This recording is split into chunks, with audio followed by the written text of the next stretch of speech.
Oi, galera da Baixada! Hoje a nossa entrevista da série Autores da Baixada Fluminense é com a Vanessa Amaral, uma professora e escritora de Queimados que já publicou 3 obras sobre lendas urbanas.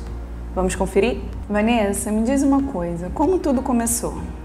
Eu sou professora de biologia, então não tem nada a ver com a literatura, mas a minha vida foi toda sempre lendo muito, mesmo em escola pública de Queimados, municipal e estadual.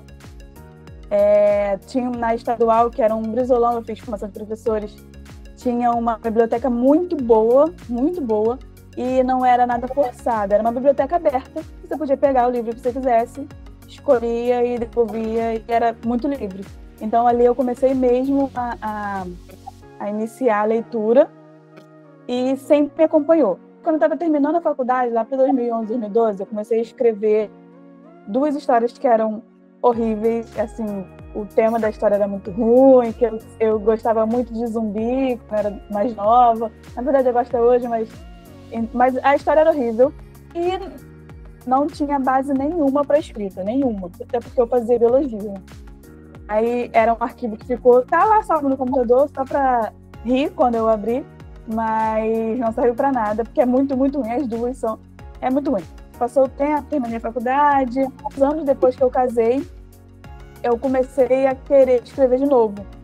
Então eu comecei a assistir aulas sobre contos e pensei, e eu sempre gostei dessa parte de terror, de suspense, e comecei a ler o Dicionário do Câmara Cascudo, e o que eu aprendi, né, estudando contos, eu aplicava, pegava uma lenda que me chamasse mais atenção e escrevia aquilo. E eu tenho amigos assim, perfeitos, um é formado em cinema, a outra em jornalismo, então são pessoas que entendem de escrita, então eu escrevia, mandava para eles falavam que estava ruim, que estava bom, que estava mais ou menos, me mandava, eu reescrevi, então foi 1 ano nesse processo, até que eu terminei e lancei e comecei a produzir conteúdo. Aí a partir daí eu comecei a escrever mesmo. Conta um pouco sobre as suas obras pra gente. O primeiro foi o Medo Brasileiro, que está na Amazon em e-book. Esse olhar para o Dicionário do Câmara Cascudo e para algumas lendas urbanas, até porque tem lenda de Queimados, que não está lá, né, claro. Tem de Nilópolis, se eu não me engano. Algumas que não estão lá porque são que eu conhecia, né? E então eu vi que dava e lancei o e-book. São alguns contos de suspense reunidos e de todos, não todos os estados, mas de todas as regiões do Brasil. Foi mais um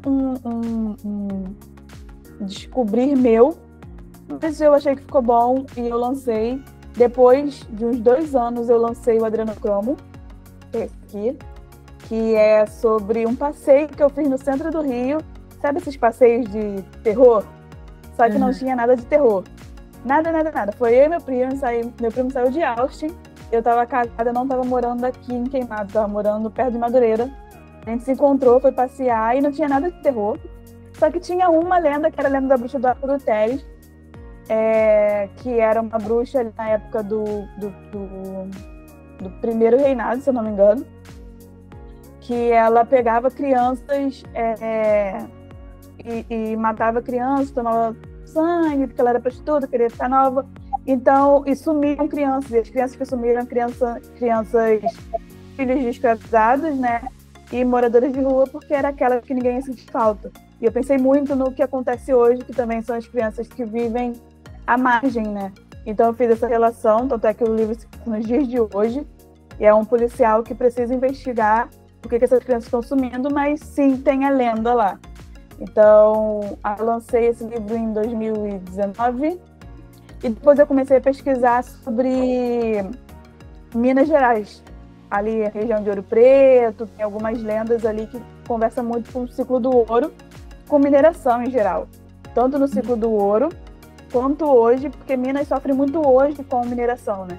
Pode não ser ouro, mas sofre muito, muitas pessoas morrem, sempre tem tragédia por conta de mineração. Então eu fiz essa relação do ciclo do ouro com hoje em dia e algumas lendas que têm muito a ver com essa questão ambiental.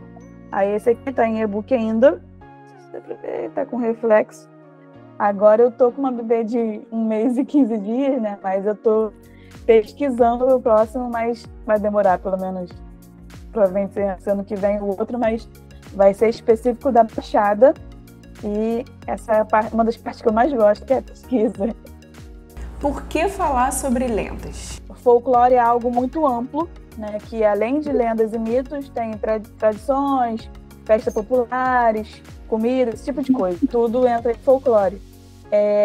Só que as lendas, geralmente, elas se relacionam com os problemas ou questões daquela sociedade ali. Por exemplo, Queimados. Tem a lenda da Loura da Entrada. Porque tinha muito... A Loura da Ponte, que é bem na entrada de Queimados, né? Tinha muito acidente de caminhão ali na entrada de Queimados. Então, a lenda era uma personificação desse problema que tinha ali na entrada. Tanto é que fizeram as obras, não tem mais acidentes como tinha antigamente, né? Então, as lendas, elas sempre dizem alguma coisa daquele lugar. Então, é nisso que me pega. Agora me diz quais foram as suas maiores dificuldades. Na minha cidade, em específico, Queimados, não tem nada assim para escritores, não tem nada voltado para literatura. Tem um projeto de uma pessoa física que colocou uma geladeira na praça e aí aquela troca de livro, você coloca um e pega outro, mas está sempre quebrada. Chegaram ao ponto de roubar uma geladeira para vender para o ferro velho. Não tem incentivo nenhum da prefeitura, nada. Não tem uma livraria, não tem incentivo nenhum de biblioteca, nada. Acho que a melhor biblioteca que tem nessa cidade foi da escola que eu estudei lá no ensino médio, que realmente é muito bom. Mas não tem uma feira, não tem uma reunião de escritores. Para não dizer que não tem uma reunião de escritores, tem até as mulheres do ler da minha cidade, só que eu não me encaixo, então eu nem entro, porque elas escrevem poesia e tal, eu escrevo terror e suspense, então eu nem... Nova Iguaçu já tem alguns incentivos. Por exemplo, eu fiz uma tarde de autógrafo no Top Shopping, mas isso foi em Nova Iguaçu, não tem nada na minha cidade. Na minha cidade a galera nem sabe. E quando tem alguma coisa, feira, eventos, é do centro pra lá. Tem algumas organizações de pessoas que fazem acontecer. Aí tem o Samba Literário que está sempre fazendo evento, aí é Baixada. Em Nova Iguaçu tem os aleatórios e tem esse projeto da tarde de autógrafo, feira, tem o Baixada Literária também, mas é Nova Iguaçu para lá. Na minha cidade, eu nem existo, assim, como escritora, nem existo. Esses são os problemas, o acesso, né? Aí do Rio para lá tem evento sempre de literatura, sempre tem sarau, sempre tem festa literária, e você tem que ficar lutando para conhecer alguém para conseguir expor o livro ali. Então, isso é um problema muito grande. E aí tem que praticamente uma viagem, né? De Queimados para o centro do Rio. Tem que viajar para poder expor o livro ali um dia inteiro. Esse é o problema maior, acesso, né? Nem digo incentivo, mas acesso mesmo. E incentivo, sim, da prefeitura também, né? De fazer algo voltado para isso. No Brasil não tem uma faculdade de escrita criativa. No máximo tem letras, mas não tem nada a ver com escrita. Procure livros e estude você mesmo e faça o seu próprio caminho, porque não tem um caminho certo para você correr, não existe que vai por ali. Faz você e é isso aí. Para fechar, você pode dizer como as pessoas podem encontrar você e os seus livros. Tem o meu Instagram, que é Vanessa Amaral Autora. Os livros estão na Amazon, se procurar meu nome, Vanessa Amaral, vai aparecer, mas é Adrenocromo, Editam Pássaros e Fuga e O Medo Brasileiro.